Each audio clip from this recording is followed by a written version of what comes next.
जय हिंद दोस्तों, welcome to my YouTube channel R daily G K. दोस्तों आज मैं आप लोगों को प्रोवाइड करने वाला हूँ 6 अक्टूबर 2024 का कुछ selected important current affairs MCQ जो आपके आने वाले कॉम्पिटेटिव एग्जाम या फिर जॉब एग्जाम के लिए बहुत ही इंपॉर्टेंट होने वाला है। वीडियो को पूरा देखिएगा, अच्छा लगे तो लाइक कीजिएगा, चैनल को सब्सक्राइब करके साथ में रहिएगा। दोस्तों पहला जो क्वेश्चन है, the 2024 edition of the annual apex level international conference of the Indian navy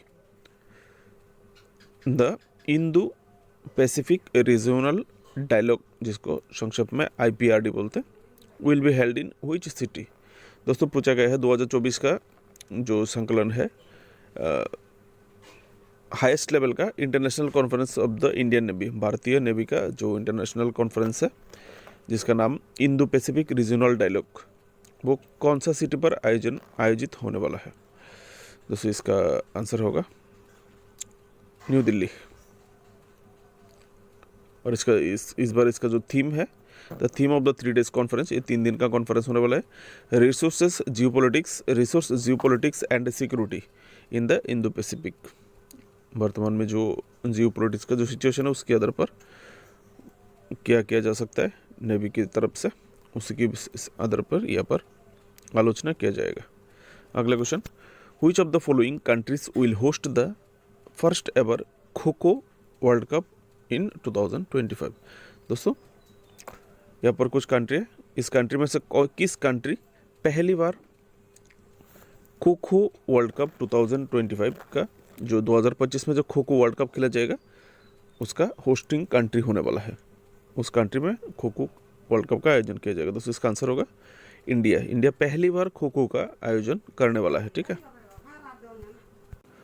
दोस्तों, इस टूर्नामेंट में टोटल 6 महादेश यानी 6 कंटिनेंट से 24 कंट्री पार्टिसिपेट कर, 24 कंट्री में से 16 टीम होगा, पुरुष और महिलाओं का। ठीक है, अब ये सब तीसरा क्वेश्चन देख सकते हैं। Decorated allrounder Dwayne Bravo has announced his retirement from all form of cricket, he is from which country. दोस्तों पूछा गया है, जो डुएन ब्रेबू है ऑलराउंडर है, वो रिसेंटली अनाउंस किया है जितने क्रिकेट का जो तीनों फॉर्मेट है, T20, टेस्ट, वनडे, सभी फॉर्मेट से वो रिटायरमेंट लेने का निर्णय लिया है। पूछा गया है वो किस कंट्री से बिलोंग करते हैं। इसका आंसर होगा वेस्ट इंडीज़। देख सकते हैं डुएन ब्रेबू, उन्होंने चेन्नई के लिए बहुत सारे सीजन खेले हैं IPL में। Who won the China Open title 2024 by defeating Jannik Sinner. दोस्तों यहाँ पर पूछा गया है किसने चाइना ओपन टाइटल 2024 का खिताब अपने नाम किया है जानिक सिन्नर को हराकर। दोस्तों इसका आंसर होगा ऑप्शन ए कार्लोस अल्काराज, जो कि स्पेन का खिलाड़ी है। आप यहाँ से देख सकते हैं उनका पिक्चर, ये कप ये ओपन उन्होंने जीता है। ठीक है,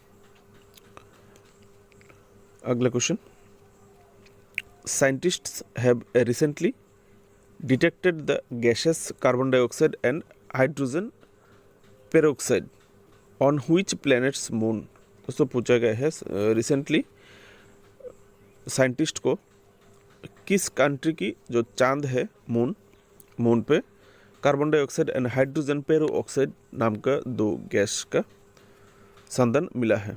ठीक है, इसका आंसर होगा ऑप्शन सी प्लूटो। दोस्तों प्लूटो का जो चांद है जिसका नाम है, प्लूटो का सबसे बड़ा जो मून है, लार्जेस्ट मून चारण, इस चारण में ये गैसेस पाए गए हैं, carbon dioxide and hydrogen peroxide. दोनों गैस का नाम भी आप लोग याद कर लीजिएगा, पूछ भी सकते हैं प्लूटो की मून में कौन सी 2 गैसेस पाए गए हैं।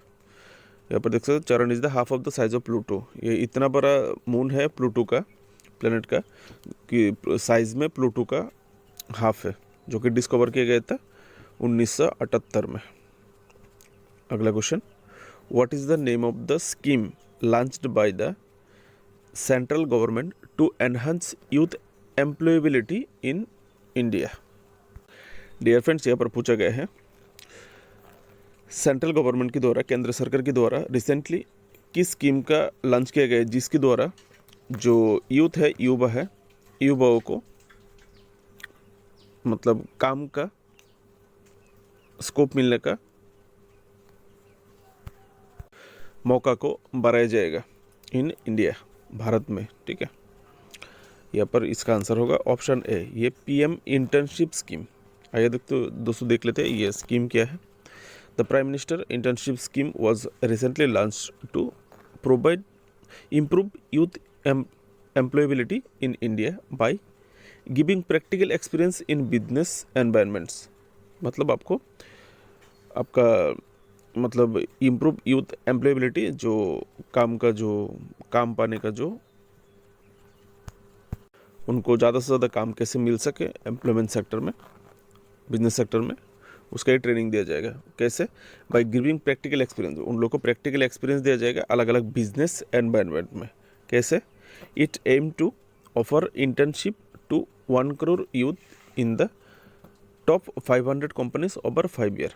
तो दोस्तों इस स्कीम के तहत 5 साल में टोटल जो टॉप 500 कंपनीज है इंडिया में, उनमें 1 करोड़ युवाओं को इंटर्नशिप दिया जाएगा। जाके वो लोग प्रैक्टिकली वहाँ से एक्सपीरियंस लेगा, कैसे काम करना है, कैसे बिजनेस करना है, नहीं करना है, इस प्रकार का, ठीक है। The ministry of corporate affairs will overseas the pilot project by an online portal. एक ऑनलाइन पोर्टल के जरिए इसको मेंटेन किया जाएगा। इंटर्न विल रिसीव ए, जो इंटर्नशिप जिसको दिया जाएगा उनको मिलेगा 4,500 रुपये मंथली स्टाइपेंड दिया जाएगा सेंट्रल गवर्नमेंट की तरफ से, और 500 रुपये दिया जाएगा जिस कंपनी में आपको इंटर्नशिप दिया जाएगा उस कंपनी की तरफ से थ्रू CSR मोड में आपको पेमेंट किया जाएगा। वन टाइम ग्रांट, एक वन टाइम ग्रांट भी मिलेगा आप लोगों को 6,000 रुपये का, वो एक्स्ट्रा है, ठीक है। और आपको इंश्योरेंस मिलेगा PM जीवन ज्योति बीमा योजना की या एंड PM सुरक्षा बीमा योजना के तहत आप लोगों को इंश्योरेंस भी मुहैया करवाया जाएगा। दोस्तों ये जो सेंट्रल गवर्नमेंट के स्कीम होते हैं वो कॉम्पिटिटिव एग्जाम के लिए इम्पोर्टेंट होते हैं, इसलिए आप लोग अच्छे से याद कर लीजिएगा जितना भी गवर्नमेंट स्कीम वगैरह है, ठीक है। अगर नया कोई स्कीम आता है तो वो भी आप लोग नोट करके रख दीजिएगा। Recently 7 number question, recently 9 captive bred pygmy hogs और released in which national park of Assam. दोस्तों पूछा गया है आसाम का किस नेशनल पार्क में रिसेंटली कैप्टिव ब्रीड का जो पिग्मी हॉग है, हॉग आप पिक्चर में देख लीजिए तो आपका डाउट क्लियर हो जाएगा। देख सकते हैं ये पिग्मी हॉग है, ये पूछा गया है आसाम के किस नेशनल पार्क में छोड़ा गया है। आंसर आपने देख लिया होगा, ये मानस नेशनल पार्क में छोड़ा गया है आसाम गवर्नमेंट की तरफ से। दोस्तों ये एक रेयर ब्रीड स्पेसिस है जो कि एंडेंजर्ड होते जा रहा है धीरे धीरे। जो हम देख सकते हैं national park, pygmy hogs are the smallest, ये छोटे टाइप का होते हैं, and rarest wild pig species globally, ये दुर्लभ होता जा रहा है धीरे धीरे ग्लोबली, ठीक है। इसलिए they build their own nest, वो लोग अपने जो घर है वो खुद ही तैयार करते हैं with roof making them unique among mammals. सभी मामल्स में ये जो अपना अपना घर बनाने का जो तरीका है उनका खुद का घर, इसलिए उनको अलग से अन्य सब मामल्स से उनको थोड़ा यूनिक माना जाता है। Pygmy hogs the critically endangered, जो कि धीरे धीरे विलुप्त हो रहे हैं, ठीक है। किसके द्वारा? According to the report of IUCN के द्वारा, रिपोर्ट के हिसाब से ये विलुप्त होता हुआ एक स्पेसिस है, जिस वजह से उसको मानस नेशनल पार्क में छोड़ा गया है ताकि उनको संरक्षण किया जाए। देख सकते हैं, ठीक है। मानस नेशनल पार्क जो कि आसाम का है, और ये जो भूटान का रॉयल मानस नेशनल पार्क है उसके साथ टच करता है उसका सीमा, ठीक है। क्योंकि आसाम का सीमा भूटान के साथ लगता है, बहुत डिब्रूगढ़ एरिया, असम का जो डिब्रूगढ़ एरिया है वो भूटान के साथ लगते हैं। Which country has become the first in the Caribbean region to adopt India's UPI platform. दोस्तों यहाँ पर पूछा गया है वो कैरिबियन रीजियन, जो कि कैरिबियन सी रिलेटेड जो रीजियन है, जो कि जितना भी कंट्री है उनमें से कौन सा कंट्री ने पहला जो भारत का जो UPI प्लेटफॉर्म है, जो ऑनलाइन पेमेंट करते हैं हम लोग, UPI पेमेंट करते हैं, वो UPI पेमेंट सिस्टम एडॉप्ट किया है, ठीक है, लिया है अपनी कंट्री में। दोस्तों इसका आंसर होगा option C, Trinidad and Tobago. इस कंट्री ने ये एडॉप्ट किया है। दोस्तों अगला question, India aim to lead in 6G technology according to the Bharat 6G vision by the year of. दोस्तों पूछा गया है यहाँ पर भारत 6G विजन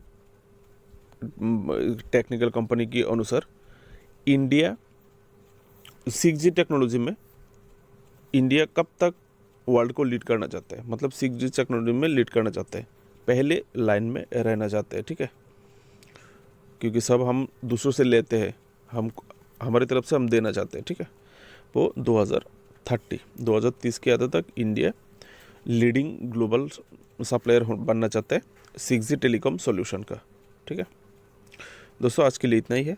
अगर वीडियो इन्फॉर्मेटिव लगी हो, अगर आपको लगता है क्वेश्चन इंपॉर्टेंट है और इस तरह का MCQs आपको चाहिए, तो आप लोग चैनल को सब्सक्राइब करके साथ में रहिए। और आप लोग प्लेलिस्ट चेक कर सकते हैं, जब से मैंने चैनल खोला है उस तब से करंट अफेयर्स का वीडियो मैंने बनाया है, उसका प्लेलिस्ट करंट अफेयर्स नाम का प्लेलिस्ट मेरे चैनल पर है, आप लोग जाके देख सकते हैं। जय हिंद।